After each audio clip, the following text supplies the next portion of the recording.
Well, hey, we want to connect with you who are small group leaders specifically because we have some things changing. We have a crazy big thing changing in the next week man. That, man, I it's gonna be truly crazy. think it's going to be so special. And I would even say at the moment, it's like, okay, that sounds fun. I don't know what that's going to look like. Here's what I actually believe is that the first night that we do it, there's going to be things that we run into or differences. But I think by the end of the first night, you're going to be like, okay, I really like this, and I see a lot of potential in this. I firmly believe that, but we wanted to walk through the entirety of the night. And just for you who are middle school leaders, I just want to acknowledge this because it's true. This split probably affects you as middle school leaders and turns your night upside down on itself from what you've been used to more than anybody else. And so I just want to acknowledge that, and thank you for your flexibility, and thank you for trusting us and leading through this. That's a big deal. And knowing that you're walking into this night trusting us, I know for Martine and I, means a whole lot to us. And that's why we wanted to create this video and just talk about from the top of the night to the end of the night, what does it look like as a middle school leader? I know that we put out a Google Doc, but we just wanted to add some emphasis on some certain things. So let's start at the top of the night. Start at the top of the night. So we're still going to be having check-in at 6:30. And so students will be here. They'll probably still get early because that's just what they do. Yep. But at 6:30 is when we have check-in.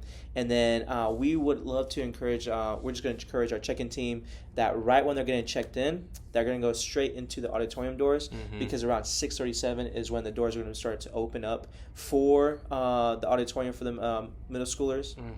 So that's what the first part of the night, 6:40 is when they're going to start. So for you as a middle school leader, I would say pay attention to the countdown timer that's up on the screen.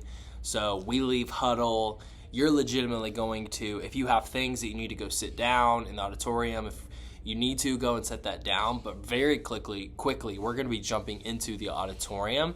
And so just be waiting there as an extension of the check-in team to high-five your students, to usher them inside to the auditorium, to maybe even, especially these next couple of weeks, walk them to where your group is going to sit. I think that's a way to go above and beyond and make that experience great.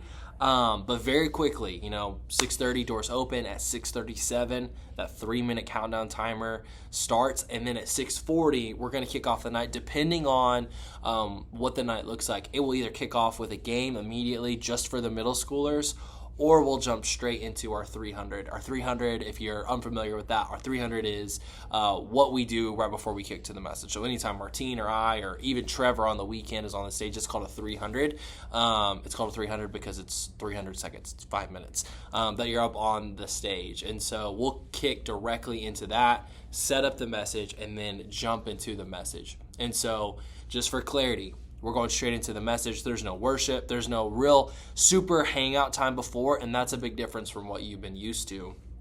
We'll watch the message. We'll do the close.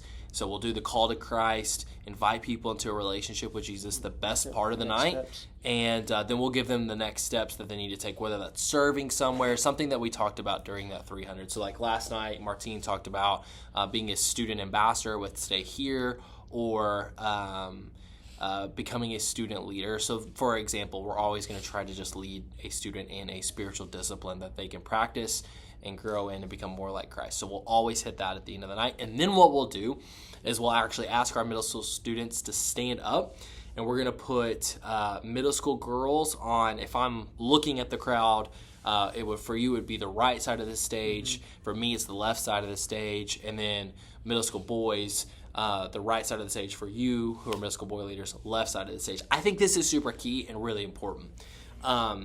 Because this is different, what we're used to is all of our students running in at the same time. I think you as a leader, so you got to remember, we're doing something that we've never done before. And so we want to create a culture of excitement, and we want to just have ownership of like connecting with our students, walking alongside our students. And we've talked a lot about worshiping right next to our students.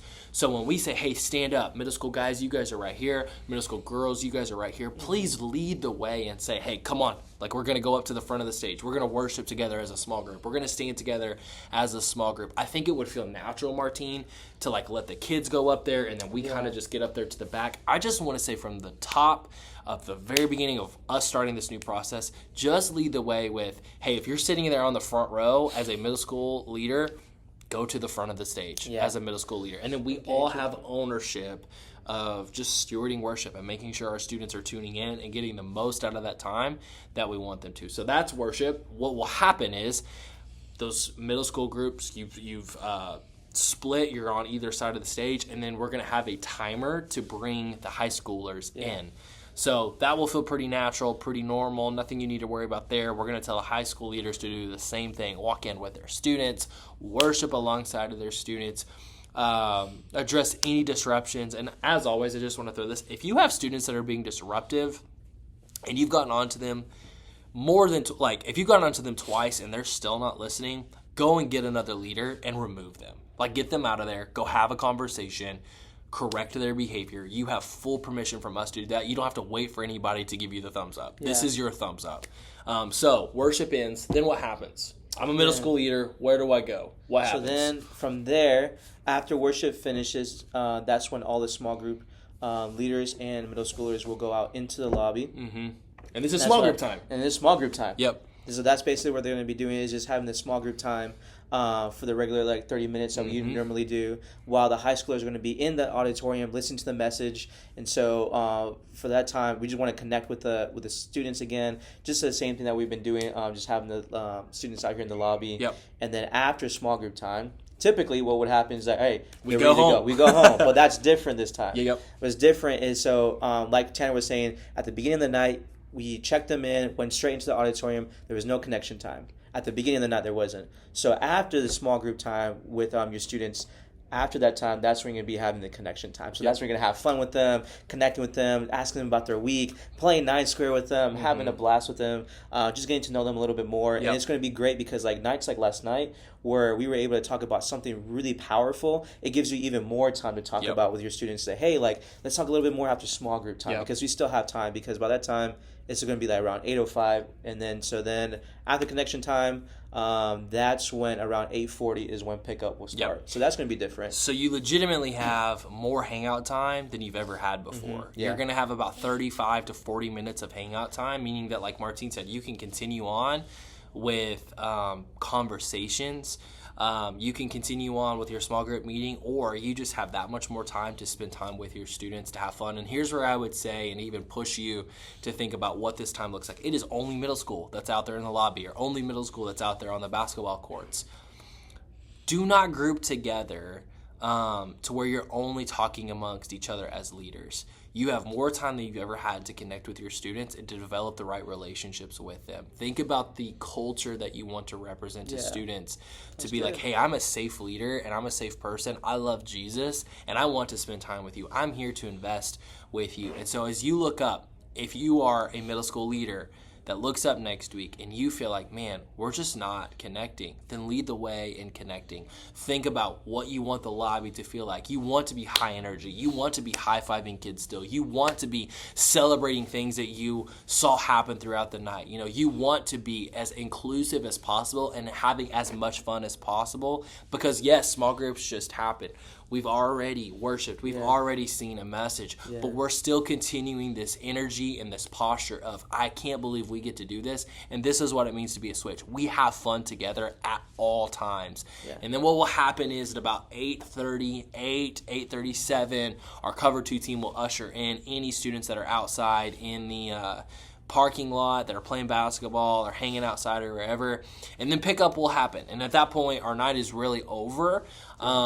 But we really wanted you to understand, especially those in-between moments that are new. So that worship transition, being a part of that, even greeting our students initially and just ushering them in, hey, this is where we sit now, because now you sit in the very middle. Curtains are going to be pulled.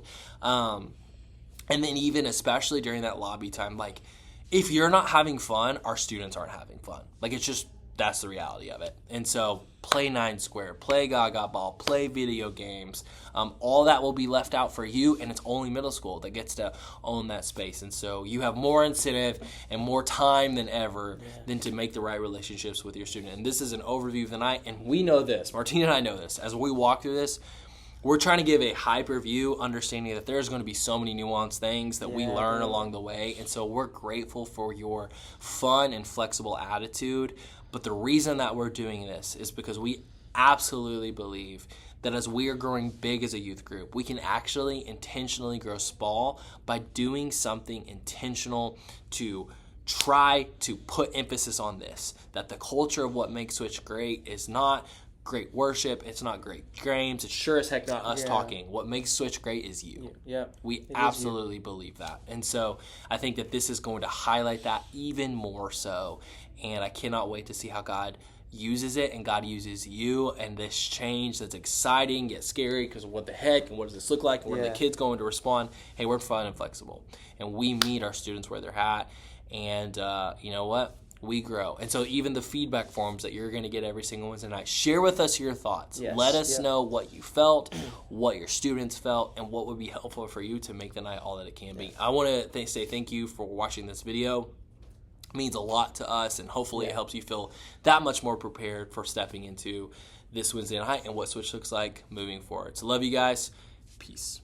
Peace.